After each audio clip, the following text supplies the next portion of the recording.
आज इस स्कूल में एक यूनिक चीज हमें देखने को मिला, जो था शास्त्र पूजन। मानसिक कार्य के साथ साथ जो है शारीरिक विकास भी होना आवश्यक है, इसीलिए शास्त्र पूजन किया जाता है। पहले शिक्षा के अंतर्गत आते थे, वेद की जानकारियां होती थी, पुराणों की जानकारियां होती थी, उपनिषद आते थे, उसमें तलवारबाजी, तीरंदाजी, कुश्ती, मल्ल युद्ध सारे क्षेत्र होते थे।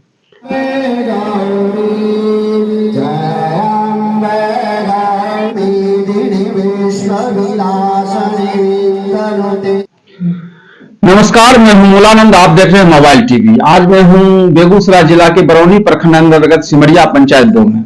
इस स्कूल का मैं वाइट जो वीडियो था मैं पहले भी दिखा चुका हूं। मैं इस स्कूल का ना ही सपोर्ट करता हूं, ना ही विरोध करता हूं, ना ही मैं प्रचार के लिए आया हूं। कुछ यूनिक चीज जहां भी देखता हूं मैं अपने दर्शकों को दिखाने का प्रयास करता हूं कि हमारे दर्शक भी देखे यह यूनिक चीज यहाँ किया गया। तो आज इस स्कूल में, तो पहले मैं इस स्कूल का नाम बता दूं। इस स्कूल का नाम है वीर संभाजी ज्ञान स्थली बरियाही। इसके संस्थापक हैं चितरंजन सर। इनसे भी बातचीत हो चुकी है, वो भी वीडियो हमारे चैनल के माध्यम से आप देख चुके हैं, क्योंकि इस स्कूल में एक से एक टॉपर आते हैं और यहाँ बच्चों को शिक्षित करके जाते हैं। तो आज इस स्कूल में एक यूनिक चीज हमें देखने को मिला, जो था शास्त्र पूजन। 2 तलवार और भी अन्य सामान थे, तलवार को रखकर सभी बच्चों से उसकी पूजा करवाई गई, उसके बारे में जानकारी दी गई और साथ ही साथ जो दुर्गा पूजा है उसका भी पूजा करवाया गया। और ये क्यों करवाया गया, किस लिए करवाया गया और किस उद्देश्य से करवाया गया, ये सारी बातें मैं आपको चितरंजन सर के माध्यम से बताता हूं। तो मिलते हैं चितरंजन सर से। सर, आपका स्वागत है हमारे चैनल में। आपका बहुत बहुत धन्यवाद सर। सर, ये जो आज आपने शास्त्र पूजन किया है, इसका मुख्य उद्देश्य क्या है? शास्त्र पूजन हमारे सनातन धर्म की बात करें तो यह हमें बताता है, एक तरह से सीख देता है। दुर्गा जो माँ होती है वो शक्ति की प्रतीक है, या शक्ति की स्वरूप देवी उनको कहा जाता है। और हम यह विद्यार्थियों की सबसे प्रमुख लक्षण यही होना चाहिए कि उनके अंदर शक्ति समाहित होना चाहिए। ये शक्ति कलम, किताब, कॉपी उसमें और उसके जो भुज बल है, शारीरिक शक्ति भी होना आवश्यक है, जिसे वक्त पर परिचय देना आवश्यक है। इसीलिए शस्त्र पूजन समारोह किया जाता है। तो ये शस्त्र पूजन से आप विद्यार्थियों में क्या उद्देश्य जो है देना चाहिए, विद्यार्थियों को क्या उद्देश्य देना चाहते हैं? मानसिक कार्य के साथ साथ जो है शारीरिक विकास भी होना आवश्यक है, इसीलिए शास्त्र पूजन किया जाता है। शारीरिक क्षमताओं का विकास होना अति आवश्यक है। और अपने जो हिंदू देवी देवताएं हैं, जितने भी हैं, सभी के हाथों में देखिएगा कुछ न कुछ शस्त्र दिए गए हैं और वो हमें संदेश देते हैं कि जब जब जो दुष्ट लोग या असत्य जब हावी होता है तो हमेशा जिन शस्त्र और अस्त्रों की सहायता लेनी पड़ती है, तो विद्यार्थी को भी अपने जीवन में सफलता के लिए, यह वक्त परिस्थिति के लिए, समाज की रक्षा के लिए प्रारंभ से ही यह तैयार होना चाहिए। उन्हें शस्त्र और अस्त्र दोनों की जानकारियां होनी चाहिए। अच्छा, शिक्षा के स्तर पे शास्त्र पूजन कहां तक उचित है? ये विद्यार्थी के शिक्षा की बात करें तो शिक्षा वह है जो बेहतर जीवन जीने की शैली प्रदान करता है। और सिर्फ किताबी ज्ञान संपूर्ण शिक्षा नहीं है। अगर प्राचीन भारत की बात करें तो नालंदा विश्वविद्यालय या विक्रमशिला या तक्षशिला की अगर बात करें, वहां पर इतने विषय होते थे जितना भी वर्तमान समय में नहीं हो रहा है, या वह उचित नहीं है, जानकारी बहुत सारी नहीं है। तो वह जिसमें शास्त्र की भी एक जानकारी होती थी। पहले शिक्षा के अंतर्गत आते थे, वेद की जानकारियां होती थी, पुराणों की जानकारियां होती थी, उपनिषद आते थे, उसमें तलवारबाजी, तीरंदाजी, कुश्ती, मल्ल युद्ध सारे क्षेत्र होते थे। लेकिन धीरे धीरे क्या हुआ, पढ़ाई के क्षेत्रों से अलग अलग भाग में कटते गए। अभी वर्तमान समय में भी शिक्षा के अंतर्गत जो बड़े बड़े बोर्डिंग स्कूल होते हैं, उसमें तलवारबाजी, तीरंदाजी, घोड़सवारी या अलग अलग खेल, ये सभी शिक्षा के अंग ही हैं। शिक्षा का अर्थ व्यापक है। शिक्षा का अर्थ ही होता है सीखना। आप जो भी चाहे वह समाज में आप राजनीति करते हैं तो वो भी शिक्षा है, वो राजनीतिक शास्त्र का विधा है। शास्त्र पूजन जो अभी किए उसमें कहीं हिंसा तो नहीं फैल रही है?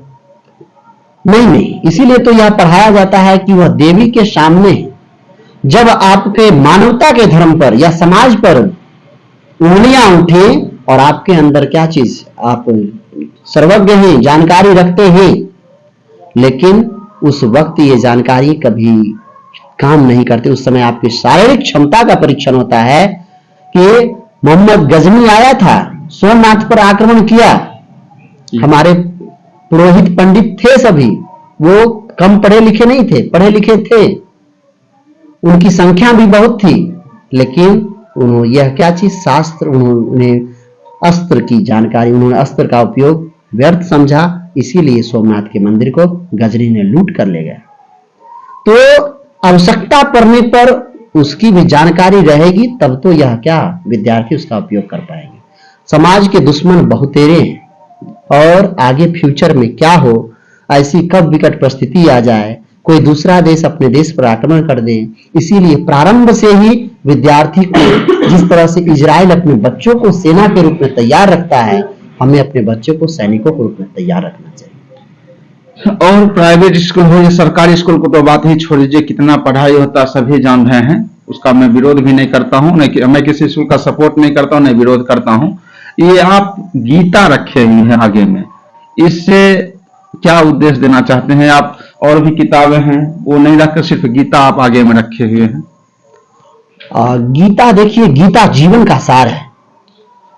भारत का आध्यात्मिक ज्ञान श्री कृष्ण से प्रारंभ होता है, जिसमें कृष्ण को जान लिया, संपूर्ण ब्रह्मांड को समझिए जान लिया। और श्री कृष्ण ही एक ऐसे रहे हैं ये सनातन धर्म के, जिन्होंने निष्पक्ष खड़े होकर कहा कि हे पार्थ अर्जुन, मैं ही ईश्वर हूं, संपूर्ण संसार मुझ में ही समाया हुआ। और सचमुच गीता जो है, जहां पर विज्ञान की दुनिया समाप्त हो जाती है, वहां से आध्यात्मिक दुनिया प्रारंभ होती है। आज नासा या फिर जर्मनी के भी बहुत सारे जो वैज्ञानिक लैब हैं, सभी भारत के पुराण और उपनिषदों का, गीता पर एक एक मंत्रों का बड़े बड़े प्रयोगशाला स्थापित किया गया है। लेकिन भारत में जो विद्यालय हैं, अंग्रेजी जो पद्धति है उसको अपनाने में लगी है, लेकिन अंग्रेज भारत की प्राचीन पद्धति को अपनाने में लगे हैं।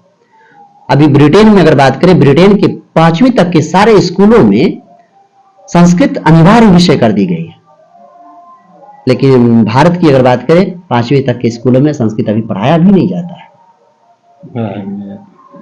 ये बताइए, कुछ दिन पहले 15 अगस्त जो था, स्वतंत्रता दिवस के शुभ अवसर पर आपने कुछ उद्घोषणा किया था कि बच्चे को फ्री ऑफ कॉस्ट पढ़ाया जाएगा, वो क्या चीज? जैसे देखिए, जो बच्चे यहाँ पर जैसे विकलांग बच्चे रहते हैं, समाज में जो नीचे तबके के लोग हैं, जो शिक्षा जिसके लिए, या फिर जिनके मम्मी पापा नहीं हैं, उन बच्चों को मेरा विद्यालय परिवार गोद लेगा। जहां तक वो पढ़ सकते हैं कोशिश करेगा, पढ़ाने का प्रयास करेंगे, और हमारे यहाँ बहुत से बच्चे पढ़ भी रहे। एक योजना के तहत भी आपने बोला था, और योजनाएं देखिए धीरे धीरे तौर प्रयास में है कि बेहतर विद्यालय करें।